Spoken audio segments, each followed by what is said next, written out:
Okay, don't freak out. Don't freak out. Everything's different. I know.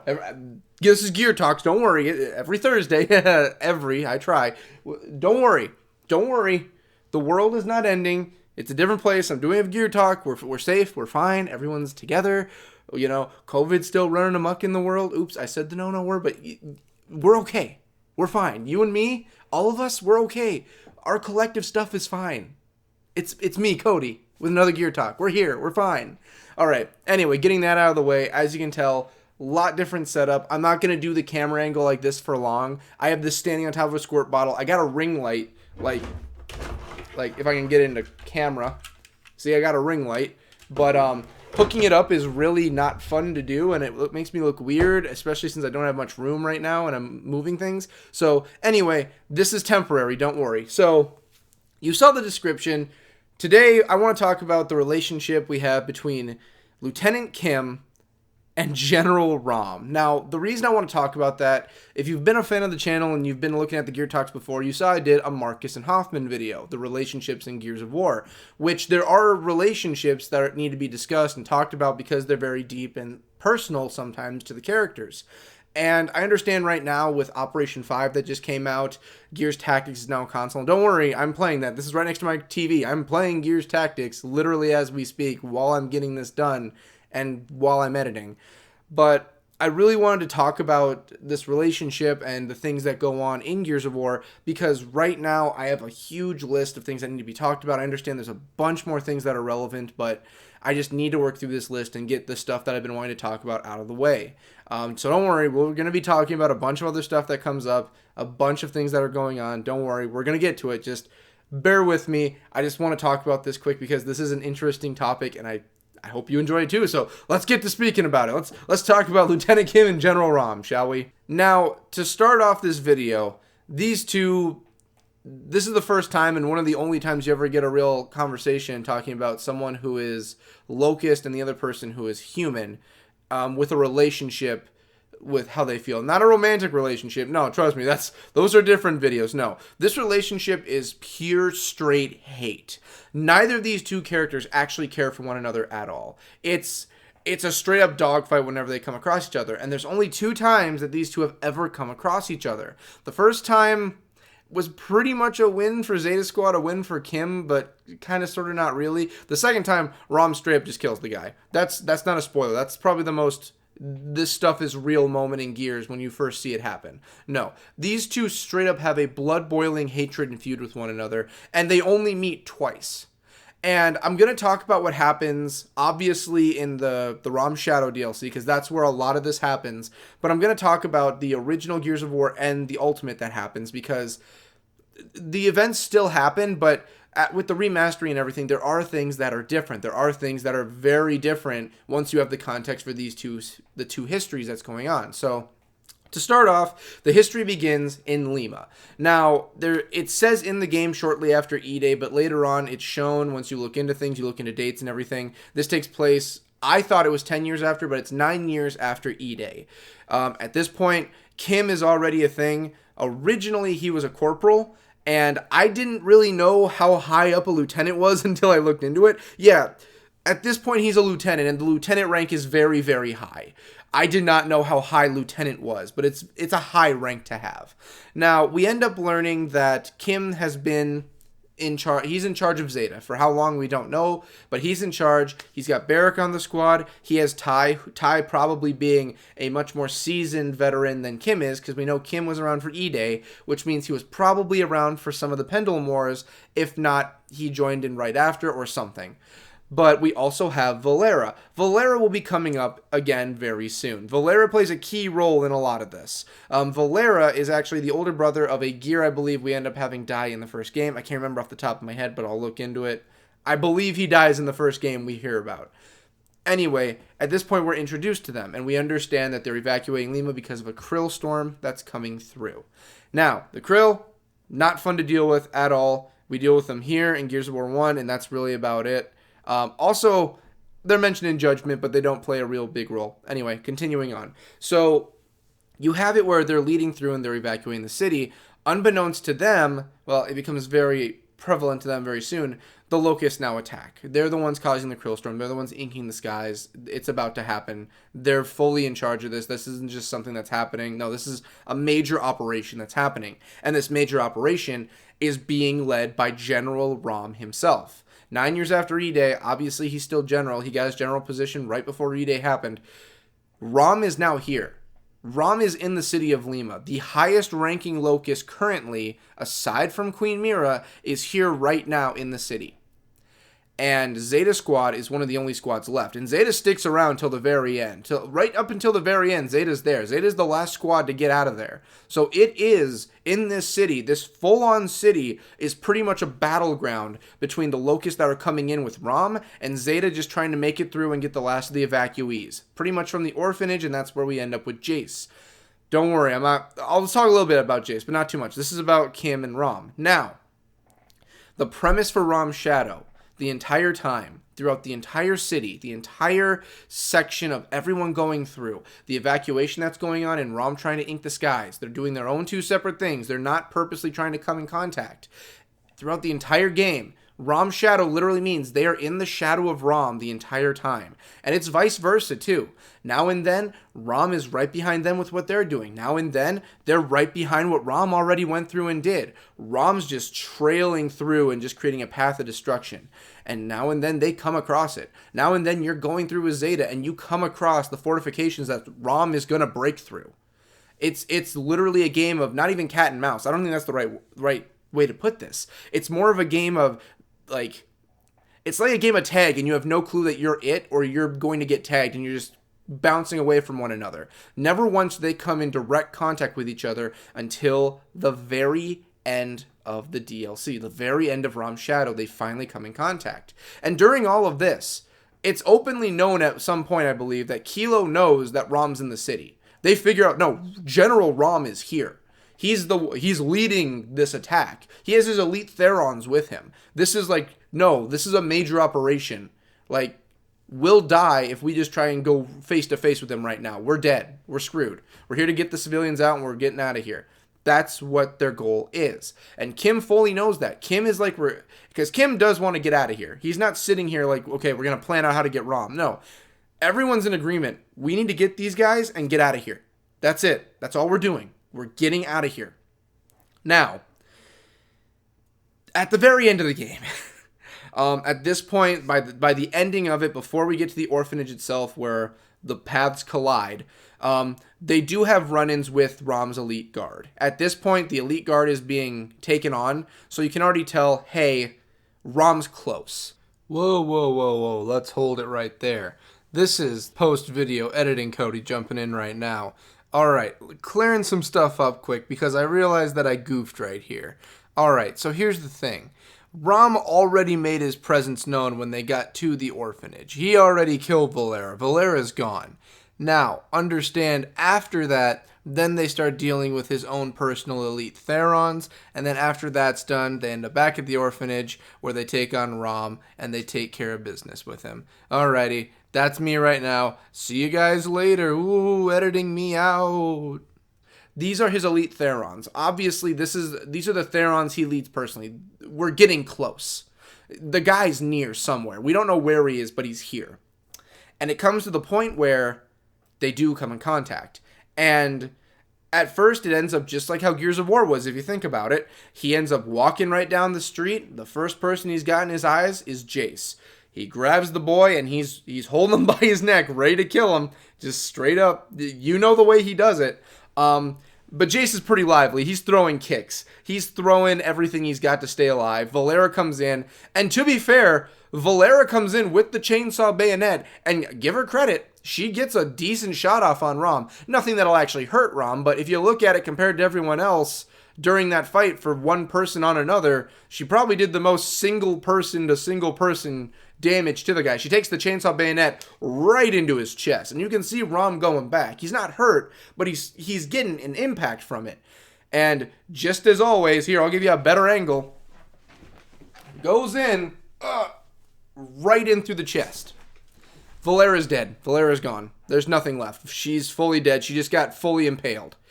And this is where it begins. Like, I just led up to everything. Obviously, this video might be a little long, but I'm not trying to have it long. But this is where it begins. Valera is the catalyst for this rivalry, this odd rivalry between these two people.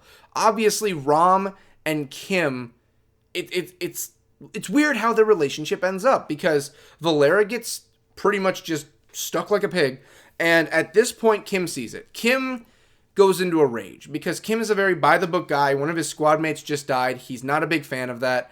Valera, he was on the same page with. Barrick was a stranded. He's a by-the-book, so, you know. Ty didn't really say that much. Ty's more of the quiet type unless he's throwing out either poems or philosophy. Trust me, it's Ty, whatever. And yeah, he sees Valera go down. He sees one of his squad mates is killed by RAAM just 20 feet from him. He's pretty pissed about it. He's leading this group and someone just died. He's not happy. So he turns his guns on RAAM, and at this point, Barrick and Ty see it, and all three of them are focusing on RAAM. And it's RAAM. He can take quite a few bullets before he even notices, so he's getting filled. And this is when he calls in his own personalized Reaver that is kind of augmented like he is, I think, from the Queen herself giving the ability where he can control Krill with this Reaver. The Reaver's okay. It's RAAM's personal Reaver. I don't know what else to call it. So, at this point, the full-on fight begins. They're trying to shoot him out of the sky, keep the orphanage safe. Surprisingly, Jace picks up the gun and he's fighting. Jace is holding his own. He's got to protect his own, as he says. And it gets to the point where they actually shoot down his Reaver. They actually damage RAAM. They actually take him down. Like, this is something, if you think about it, has never been done before, like, chronologically wise, unless you're talking about Srock, I believe his name is. I might have the name wrong again, I'm sorry. We've never seen RAAM, like, take a beating and be like, no, like, I'm down for the count right now. Like, we've never seen this. This has never happened unless it was Srock, who was a mountain of a Locust that could easily take him one-on-one. So, RAAM he crashes down, and the Krill are everywhere at this point. And this leads Kim into having just this bloodthirsty rage, just this anger, this feeling of, I need my revenge. And this has always been a thing with Kim, if you notice it, from here on out to the Gears of War games, with Ultimate pretty much. He has this sense of, and it's like this with Barrick, it's like this with Marcus, it's like this with Dom, this sense of, you have either done something wrong, or you have done something wrong in your past. There's no forgiveness for this. I just hate you. That's how Kim is. It's very odd. And I want to make a full Kim video. Trust me. That'll be coming someday when we get to the Delta videos. But it's like that. And obviously he's a Locust anyway, so he hates him anyway. So he goes over, and it ends up in this situation where he's face to face with RAAM. Everyone else is evacuating. Everyone else is getting out. And it's this situation where it's just Kim and RAAM. It's a very odd moment. Because Barrick goes after him. He's like, Kim's not here. We need to get Kim. We need to evacuate and get out of here. We need to get... the Lieutenant Kim needs to get here and get out of here. And you're sitting there in that moment where RAAM is obviously hurt. He's very hurt. He's stuck, like something's pinning his leg. He's very vulnerable at this moment. The most vulnerable you ever see RAAM in, honestly, in the series. And it's this situation where he is looking at Kim, Kim's looking at him, Kim's ready to kill him. Kim's going in for the kill. And then the Krill, he summons the Krill. He calls in the Krill to cover him and just swarm around. And at this point, the Krill, they're damaging Kim. You see Kim slowly inching in further and further, this bloodlust ready to murder him. And as he gets closer and closer, the Krill keep nicking away at him, hitting the armor, hits him in his exposed skin. Like, it really does seem like he's going to kill himself to get to RAAM. And at this point, Barrick does step in to get him. Like, Barrick actually comes in like, no, you're coming. We have to get you out of here. Another day. We'll do this another day. And Kim actually ends up having to go. Like, Kim, I think, has a moment of clarity where he's like, you're right. Like, RAAM is injured. I don't know if RAAM is going to be a future threat or not. But he's injured. Maybe he won't survive. Maybe he'll die here. I don't know, but he's injured. We've proven our point. He's a wounded dog. We have civilians that need to get out of here. We got to go. I think that 1 second of clarity is the moment Barrick stepped in. I think I said Barrett earlier. It's Barrick. Barrick steps in and says, no, we have to go. And I think that is really what finally got him out of there. Now, they get out of there. They leave. The entire time, Jace took Valera's death pretty rough because for the little time they knew each other and went around, like, it was like a bigger sister kind of thing with her. Barrick noticed Jason, like, yeah, you're gonna do good. You did good out there.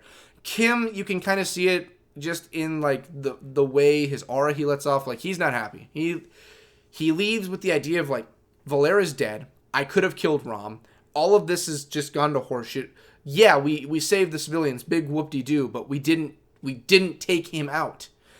Now, this is all 9 AE. We don't see or hear about these two coming in contact with one another until 14 AE. So 5 years later, it's a 5-year gap when they finally go and bust Marcus out of prison. Now, again, he still holds his rank as a lieutenant, so I guess the COG saw this as like, hey, job well done. This still was a good mission. We're not just going to demote you or anything. And in the 5 years, he's leading Delta. So what I believe is that these two must have still just had bloodlust for one another. And at this point, again, we entered the Gears of War games. And that's kind of where the differences become in Gears of War 1 and Ultimate, which we'll go over, like, pretty much right now. Now, once you get to Gears of War, this is 5 years later, like I said, these two, RAAM does not take things well. Let's just leave it at that. Kim has probably been sitting there every day. He knows who RAAM is. The COG know who RAAM is. He's sitting there every day like, I almost killed RAAM. I almost killed RAAM. When I see him again, I'm going to kill him. I'm going to kill him. I'm going to kill him. I'm going to end this. I'm going to end him. You know, because he's very by the book. And in his head, he probably had that going on where it's just like kind of like someone with OCD, but his OCD is killing RAAM at this point. He's like, I'm going to kill him. I'm going to kill him. I'm going to kill him. I'm going to kill him. When I see him again, I'll do everything I have to do for the COG. We're going to do this by the book. My country, 'tis of thee and all that. But if I see him, I'm taking the opportunity. Because again, Barrick's gone at this point. Barrick, like, he's still alive at this point by Gears of War 1. He's still alive, but he's out there because of different circumstances. But Barrick is no longer with him. Barrick is no longer a thing. Zeta is no longer a thing. It's just Delta. So he's like, I'm going to kill him. I'm going to kill him. RAAM, I can guarantee, very much remembered who Kim was. I can promise you he remembered Kim. Very much. By Gears of War Ultimate, he knows who Kim is. I can promise you that. He knows. So, cutting to it pretty much, the meat of this entire part is when they collide a second time. Now, they've only collided once. And that was the fight that pretty much put them both into complete hatred for one another. And the second time they come across one another, I don't know how else to put it. It's a cut and copy of what happened to Valera, except Jace ain't there to... Valera ain't saving Jace. No. RAAM knows who he's killing. He's going in for the kill. He has his sights set. So they're going in to help out Alpha, which is Baird's team. And at this point, the Locusts are all coming in for a big attack. And out comes RAAM. RAAM's there. Now, RAAM already has the strategy. He's had this since Emergence Day of cutting the head off the snake, taking out the major leaders in the COG. Now, again, unbeknownst to how high the rank was, I didn't know. Kim is a lieutenant. I didn't know how high a lieutenant was. He holds a good position, a high position. I don't think he knew that Kim was leading Delta. He knew someone was leading Delta. He knew that there was a mission going on. Maybe he did know that Kim was there. Maybe he got the information like, hey, there's one named Lieutenant Kim. And he's like, oh, Kim. Yeah, I'm going personally. I'm going to take care of this right now. So he goes. And he's walking down the street. There's fire everywhere. Shots going off. Locust coming in. He's coming from the back.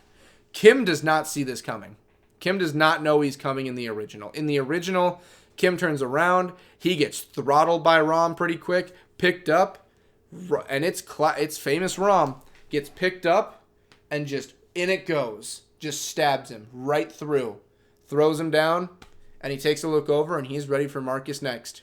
He doesn't know who Marcus is. He's like, I'm just going to kill the soldiers that come up next. That's how it's going to go.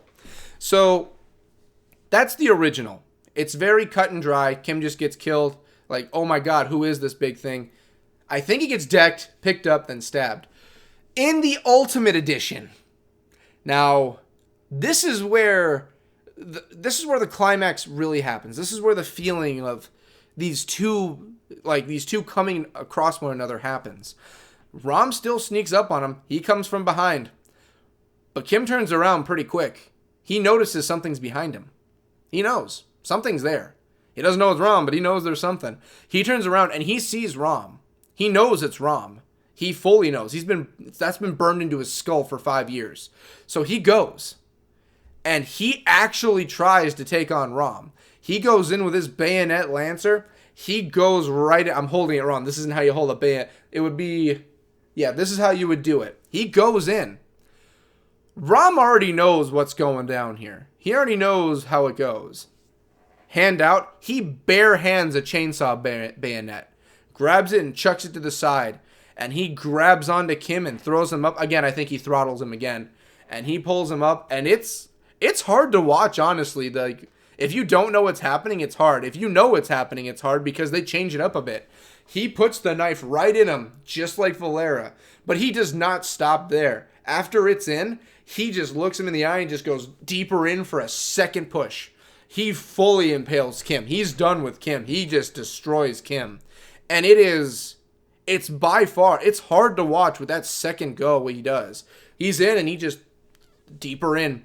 And it's just that sense of like Kim just fully knows, like, I've lost. I have no chance of beating RAAM. Everything I've worked for is just, there's no point. I've lost.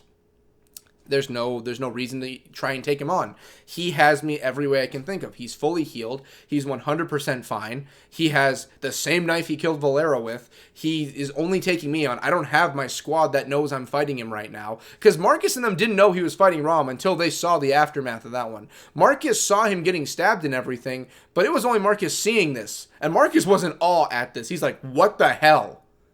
Like, it was that much of a situation. And then they finally were like, we need to figure out what we're doing.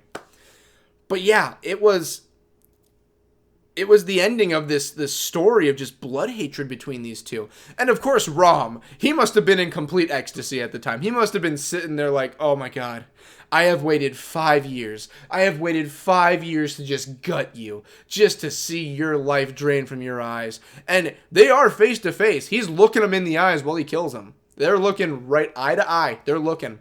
And you can tell. Well, in the remaster, they took away one of RAAM's eyes, but originally he had two. They're looking at each other like, yeah, this is the end of our story. I win. You're dead. I win. That's the end. I know exactly who you are. I know what I've been waiting for. You're gone. I'm the winner. And that's how it goes. That's the ending. Like, this hatred that's been boiling for 5 years between these two ends with a knife right through the gut. The same as Valera. The same way that all of this triggered Kim in the first place. He went down the exact same way. And it really is... It's sad once you have the full story because Kim really did have his eyes set on killing him, but he never got it. And of course, like, the legacy of Kim and Valera is taken care of and solved once Marcus kills RAAM, all that fun stuff. But no, it's like the end of this story for Kim is not a good one. He goes through his entire career getting this high level, and him and the main Locust are going at it at one point. 5 years later, they still have this hatred, and it just ends with Kim's defeat within just seconds. And honestly, that's probably just the strongest moment of everything. I kind of wanted to talk about this one because it's really interesting because it's a very subtle story that's told and you never think about it until you really look at it. And it's a really good story between these two. But that's going to do it for this video. It went a lot longer than I wanted, but I went over all of Lima pretty much. And then I quickly touched on when he died. I mean, he dies extremely quick. Let's be real. Kim dies extremely quick compared to how he was in Lima. If you look at his wiki page, Lima is pretty long. His death is like yay long because it was a cut and dry death. Anyway, thank you guys for watching. I want to get to everything else, but I gotta get my loan stuff done and finish unboxing. Thank you guys for watching. Like, comment, subscribe, do all that fun stuff. Thank the patrons for making this possible. Thank everyone for watching in general. I love you all every day. And don't worry, I'll be changing up the setup and it'll look a lot more fancy schmancy. You guys have a great one. See you later.